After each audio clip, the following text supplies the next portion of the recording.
যে হিজড়া বিজিবি সীমান্তে কোনো বালো ফেলাইতে পারে না, সেই হিজড়া বিজিবি আসছে আমাদেরকে আমাদের এই আন্দোলনে বাধা দেওয়ার জন্য। আর পুলিশ লীগ আমাদের উপরে চলছে, এই যে সাউন্ড গ্রেনেড মারতেছে, এর বিচার ছাত্র সমাজ নেবে। প্রতি ফুটা রক্তার বদলা নেওয়া হবে। এই যে বিজিবি সীমান্তে কোনো চুলো ছিঁড়তে পারে না, এই যে এখন এরা আমাদেরকে বাধা দেওয়ার জন্য আসছে। এই যে চেহারা দেখেন বিজিবির, এরা সীমান্তে বালো ফেলাইতে পারে না, আমাদেরকে আসছে এখন বাধা দিতে, আমাদেরকে বাধা দেওয়ার জন্য আসছে। পুলিশ আমাকে গুলি করেছে, আমার সহযোদ্ধাদের উপরে গুলি চালিয়েছে, টিয়ার শেল মেরেছে, আমরা শত শত মানুষ আহত। পুলিশ চারপাশ থেকে সাউন্ড গ্রেনেড মারতেছে ছাত্রদের আন্দোলন বন্ধ করার জন্য। এই ভুয়া হিজড়া বিজিবি, যেই বিজিবি কখনোই সীমান্তে কোনো কিছু করতে পারে নাই, সেই বিজিবি হচ্ছে এখন, সেই বিজিবি এখন হচ্ছে যে আমাদের বিরুদ্ধে হচ্ছে এই যে বোমা মারতেছে,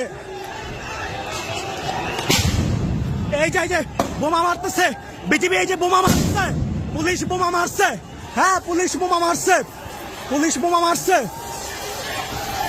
পুলিশ বোমা মারছে, হ্যাঁ পুলিশ বোমা মারছে, পুলিশ বোমা মারছে, পুলিশ বোমা মারছে।